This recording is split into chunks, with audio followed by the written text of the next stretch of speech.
예배 금지 행정명령에 대한 미국 연방대법원의 판결은? 이 칼럼은 월드뷰 2021년 4월 5에 실린 칼럼으로 충남대학교 법학전문대학원 명재진 교수가 쓴 칼럼입니다. 1. 예배 금지 행정명령과 인권침해. 코로나가 발생한 지 1년이 지나고 있는데 바이러스로 인한 경제적 정신적 피해는 이루 말할 수 없이 심각하고 막대하다. 한편 정부의 K방역은 전 세계적으로 성공한 사례로 여겨졌고 지난해 11월 24일 블룸버그 통신은 한국을 효과적인 방역으로 살기 좋은 나라 4위로 선정하기도 했다.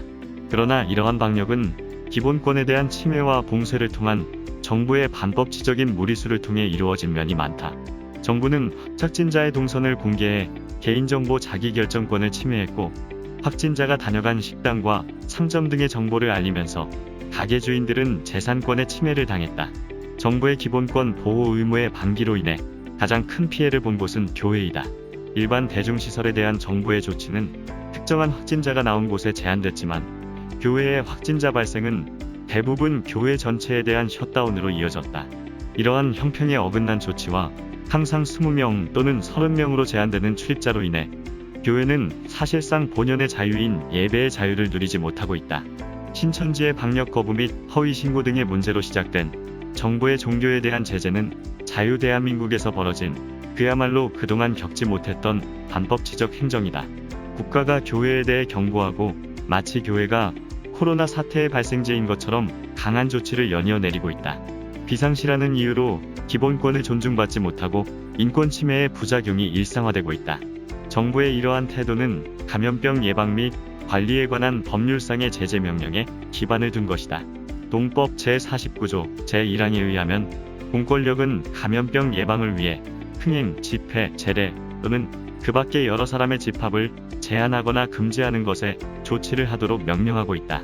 이를 위반한 경우 300만 원 이하의 벌금에 처한다. 최근 이 조항은 규제를 강화하는 방향으로 개정되었는데 방역 조치를 위반하는 경우 폐쇄 및 간판 제거 명령을 내리도록 의무화하고 있다. 지방자치단체장들은 교회의 코로나 감염병 발생에 대해 집합금지라는 극단적인 조치를 내려 교회의 예배를 막는 경우가 있었지만 이러한 조치들이 각 지역에 동일하게 내려지지는 않았다. 비슷한 사례를 두고 어느 지방자치단체장의 경우에는 경고명령, 다른 지방자치단체장은 집합제한 명령, 또 다른 지방자치단체장은 집합금지 명령을 내리는 등 일관성이 없다. 이러한 행정의 혼란은 감염병 예방법을 헌법 정신에 맞게 명확한 내용으로 개정하지 않고 잘못 운영했기 때문이다. 2. 종교의 자유, 정교분리 원칙과 교회 집합금지. 인간은 육체, 심령, 정신의 총합체로서 영적 존재이기 때문에 영적 평안과 행복 없이 자유로울 수 없고 행복할 수도 존엄할 수도 없다. 그러므로 우리 헌법 제20조에서 모든 국민은 종교의 자유를 가진다라고 하고 있다. 종교란 인간의 상념, 영적 세계에서만 존재할 수 있는 신이나 절대자 등 초월적 존재를 믿고 그것에 귀의하는 것을 말한다. 종교의 자유는 미국의 독립을 통해 1791년 미국 헌법에 수용되었고 종교적 행사, 단체 결성, 종교교육이 자유롭게 허용되었다. 근대 시민사회에 들어서면서 국가의 최고 규범인 헌법에 따라 종교의 자유가 보장된 후 이런 경향은 점차 각국으로 확대되었고 20세기 중반부터 종교의 자유에 관한 국제적 보장이 이루어졌다. 종교의 자유는 국가에 의한 간섭이나 영향 또는 침해에 대한 방어권적 성격을 지닌다. 국가에 의해 특정 신앙을 강제당하거나 자신의 신앙에 대해 고백을 강요당하지 않는다. 또한 국가는 종교 행사의 자유를 침해하지 말아야 할 의무가 있다. 종교의 자유는 내면적 신앙을 형성하는 자유, 신앙의 자유와 선택한 종교를 변경할 자유 등을 우선적으로 포함한다. 종교의 자유는 또한 종교적 행위의 자유를 보장한다. 종교 행사의 자유에는 기도, 예배 등 신앙을 외부에 나타내는 모든 의식을 자유롭게 행할 수 있는 것을 말한다. 특히 예배의 자유는 신앙인에게는 생명과도 같은 것이어서 내적인 자유인 신앙 형성의 자유와 결부되어 절대적으로 보호되어야 할 영역이다.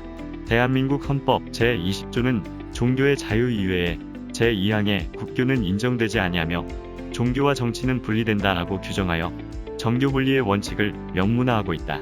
정교분리의 원칙은 올바른 종교의 자유를 확보하기 위해 정치 권력과 종교의 중립성을 요구한다. 정교분리의 원칙에 따라 국가는 종교단체의 내부 문제에 관여할 수 없다. 정치 권력은 종교단체에 대해 본질적인 종교 행위인 예배와 내부 결정에 대해 간섭하지 않고 종교도 정치 권력을 존중한다. 특히 정교 분리의 원칙은 역사적으로 국민의 기본권인 종교의 자유와 종교적 양심의 자유를 확보하기 위해 발전되어 왔다. 그런 의미에서 정교 분리 원칙의 핵심은 종교단체의 자기 결정권에 대한 국가의 존중과 보호에 있다. 교회는 정교 분리의 원칙으로 인해 더욱더 강화된 자율권을 향유하게 된다. 그러므로 정부가 코로나 사태를 이유로 집합금지를 명령하고 예배를 전면 불가능하게 만드는 조치를 내리게 되면 교회의 자율성은 심각히 침해되어 위헌이라고 볼 수밖에 없다. 종교의 자유와 정교 분리의 원칙을 준수하는 정부라면 코로나 사태에도 강력에 협조하도록 교회에 촉구할 수 있을 뿐이다. 원칙적으로 코로나 사태를 맞아 정부가 교회에 내릴 수 있는 조치는 정교 분리의 원칙을 존중한다는 면에서 볼 때 확진자가 나온 교회에 대한 집합 제한 조치에 그쳐야 할 것이다. 정부는 확진자가 나오는 교회에 대해서만 집합 제한 조치를 취하고 해당 교회에 대해 강력 협조를 구해야 한다. 정부가 이를 넘어서 전체 교회에 대한 집합 금지나 시설 폐쇄를 명령하는 것은 헌법적 한계를 넘어 정교 분리의 원칙을 위반하는 위헌적 행위가 된다. 3. 미국 연방대법원 판결의 교훈. 뉴욕주 주지사에 의해 발령된 행정명령에 따라 레드구역 혹은 오렌지구역으로 분류된 지역의 예배 참석자 수를 레드구역은 예배마다 10인 이하로, 오렌지구역에서는 25인 이하로 제한했다. 브루클린의 대형마트에서는 어느 날이든 수백 명의 사람이 그곳에서 쇼핑할 수 있었는데 종교시설은 매우 엄격하게 입장수가 제한되었다. 천주교 브루클린 교구와 관련 기관은 이러한 제한이 미국 수정헌법 제1조 종교 행사의 자유 조항을 침해해 헌법에 어긋난다고 주장하면서 행정명령에 대한 집행을 정지해 달라고 청구했다. 이 소송에서 미국 연방대법원은 지난해 11월 뉴욕주와 캘리포니아주의 교회 셧다운 명령이 종교의 자유와 정교 분리의 원칙을 규정한 미국 수정헌법 제1조를 침해했다고 결정했다. 아울러 연방 대법원은 온라인 예배는 대면 예배를 대체할 수 없다는 견해를 분명히 밝히고 있다.